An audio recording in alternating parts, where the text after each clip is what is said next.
네, 안녕하세요, 여러분. 오늘은 패트리샤 하이스미스의 두 번째 시간, 단추라는 작품을 제가 한번 소개를 드리고 싶어서 이렇게 이야기를 조금 하게 됐습니다. 이 작품은 당신은 우리와 어울리지 않아라는 소설집이 아니라 골프 코스의 여인 이너들이라고 하는 골프 코스의 이너들이라고 하는 그 소설집에서 수록된 작품입니다. 이 작품에서 이제 주인공이 나오죠. 남자 주인공이 나오고 이름이 명명되지 않습니다. 그리고 아내가 나오는데 역시 이름이 나오지 않습니다.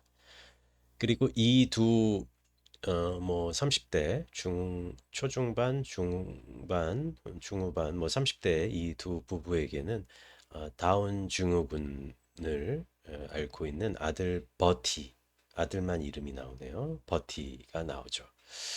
아, 사실은 이제 기억을 더듬더듬해서 제가 이야기를 드리는 건데 왜 단추일까가 이제 이 작품에서 중요한 것이 되겠죠.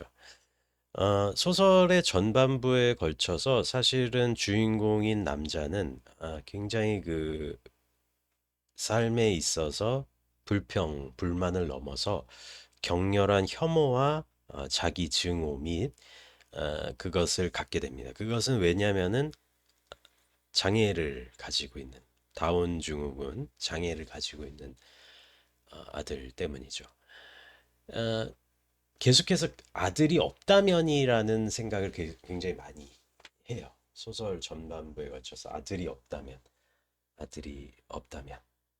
그건 결국에는 아들에 대한 그 장애를 가지고 있는 아들에 대한 어떤 그런 충동이겠죠. 나쁜 충동이겠죠. 그러니까 아내 역시도 굉장히 자신이 예전에 사랑했던 그 아내가 아니었다라고 이야기를 해요. 그러니까 묘사에서 이건 패트리샤 하이스미스가 조금 뭐 그렇게 윤리적이거나 도덕적이거나 선한 인물이라고 저는 항상 느껴지지는 않아요. 하이스미스 선생이 항상 이렇게 이분 글을 읽을 때마다 이분은 굉장히 위험한 사람이었을 것 같고 작가로 풀린 것이 다행이다라는 생각이 들 때가 있거든요. 그런 그러니까 그런 사람의 작가예요. 이 사람은 참 마음이 선한 사람이어서 그리고 선한데 악한 상황이나 이런 비인간적이고 비인도적인 상황을 이겨내지 못하고 그것을 항쟁하기 위해서 쓴 작가가 아니라 자기 내면에 있는 어떤 어두운 측면을 예술로서 다행히 승화시킨 사람이라고 좀 그런 생각을 할 때가 많거든요. 이 하이스미스 소설을 항상 읽을 때마다요. 근데 이제 이 소설이 대표적으로 그런 것 같아요. 그러니까 아내가 몸이 이제 퉁퉁해졌다는 것에서 굉장히 그 남편의 그것도 나와요. 내 아내 아름다웠던 결혼 전에 아내는 이미 없어졌고 그것은 모두 다 쟤 때문이다.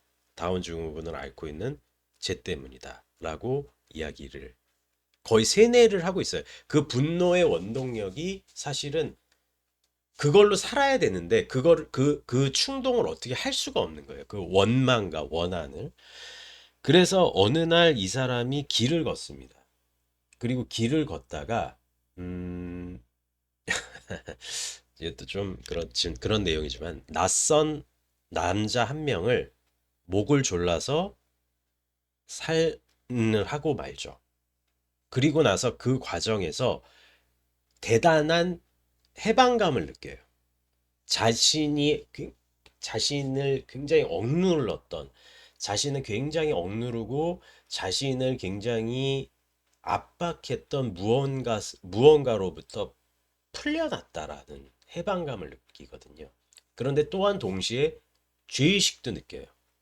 문제는 죄의식을 느꼈다는 지점이거든요. 거기서 왜 여기서 죄의식을 느꼈냐면은 사람을 살 했으니까 당연히 죄의식을 느끼겠죠. 동시에 해방감을 느꼈다는 거예요. 그리고 나서 이 사람이 그 죽은 사람에게로부터 옷에서 단추를 떼내요. 그 사람의 외투에서 단추를 떼내. 그래서 단추예요. 그리고 이 사람이 살하고 시를 유기하는 과정까지는 나오지는 않아요. 무슨 얘기인지 아시겠죠? 살하고 시를 유기하는 것까지는 나오지는 않는데 어쨌든 간에 이 사람 이 시를 살에 치워요. 그런 다음에 이 단추를 가지고 있는 거야, 자기가. 그런데 다행히 언론에서는 이 사건에 대해서 몰라. 보도를 안 해. 그냥 유야무야 사라졌다라고 소설에서 명시를 해요.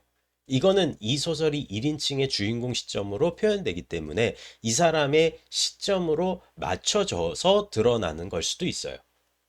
그런데 여기서 이 사람의 묘한 독백이 시작이 돼요. 나는 그 일 이후로 사건 이후로 살아갈 용기를 얻게 됐다라고 얘기를 해요. 나는 내 다운 증후군을 앓고 있는 버티를 긍휼하게 여길 것이며 나는 일종의 살한 후의 죄의식이 내가 나 자신이 내 다운 증후군 아이를 내가 평생 동안 떠맡아야 하고 내 사랑하는 아내가 완전히 다른 여자인 양 변해버린 이 외양을 난 받아들일 것이다. 이런 식으로 얘기해요. 왜냐하면 나는 살인자니까. 무슨 얘기인지 아시겠죠? 여기서 나의 살인 행위에 대한 이 사람의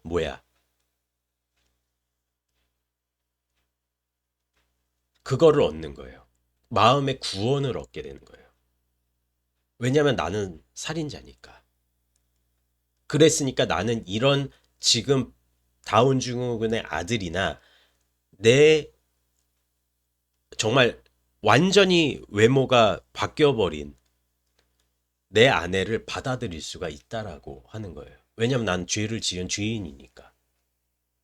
이게 참 괴이한 접근이기도 하거든요.